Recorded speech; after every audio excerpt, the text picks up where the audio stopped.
First of all, thank you very much, Tortoise, for hosting this. Christine, I think you've been talking far too much and you're not being sensitive to the fact that there are 100 people on this call. Many of us want to express our opinions, so please be sensitive. Jan, I'm going to direct some comments to you. First of all, thank you for being on this call.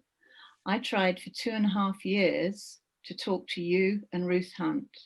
There are people on this call with me who wrote you letter after letter after letter. Johnny and I set up a petition. We got 10,000 signatures. It was very, very radical. It asked you to have a dialogue with us. You rejected all of those things, and I still don't understand why. If we don't debate, we will not move forward. Without debate, we will not move forward. The only reason that we had to form LGB Alliance was because you, Jan, as chair of the trustees of Stonewall, refused to have a debate, even a debate that was moderated by an independent person. I want to say about Stonewall, Stonewall has been the best of my life and the worst of my life. I worked with Stonewall for years. I raised money for Stonewall. Ruth Hunt was my account manager. Stonewall is in my DNA. Now I want to tell you, Jan, my life has been ruined because of what you and Ruth and Nancy and various people did, directly contravening agreements that you had made with us, that you would not add the T to a charity that was promoting LGB rights. It's not important that my life has been ruined because I'm old and big enough and ugly enough to manage it. Can you explain to me why Stonewall is not supporting Kira Bell and every single transitioner whose life has been ruined because of your adoption of gender identity theory and queer theory?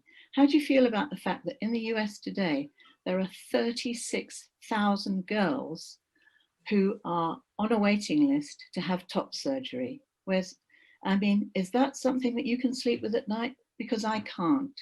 So LGB Alliance is focused on telling the truth, having fact-based dialogue, telling the truth to girls that it's great to be a girl, it's great to be a lesbian. You do not have to cut off your breasts and pretend you're a boy because you're a gender non-conforming girl. Stonewall, you are responsible for this, and I blame you for not supporting Kira Bell and every other detransitioner.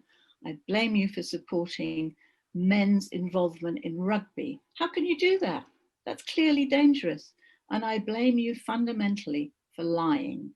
Gender identity ideology is based on a pack of lies. And everyone on this call who actually considers the background to gender identity theory and queer theory knows that. I would finally like to say that LGB Alliance, and I suspect everyone on this call, fully supports the rights of transsexuals to every equality under the law. We don't want them discriminated against at work. We don't want them discriminated in housing or in health. And the fastest growing demographic that supports LGB Alliance are transsexuals. So I'll leave you with those thoughts. And finally to Benjamin Cohen, please stop lying about us. We're sick of it. Thank you very much, Liz. Thank you, Kate.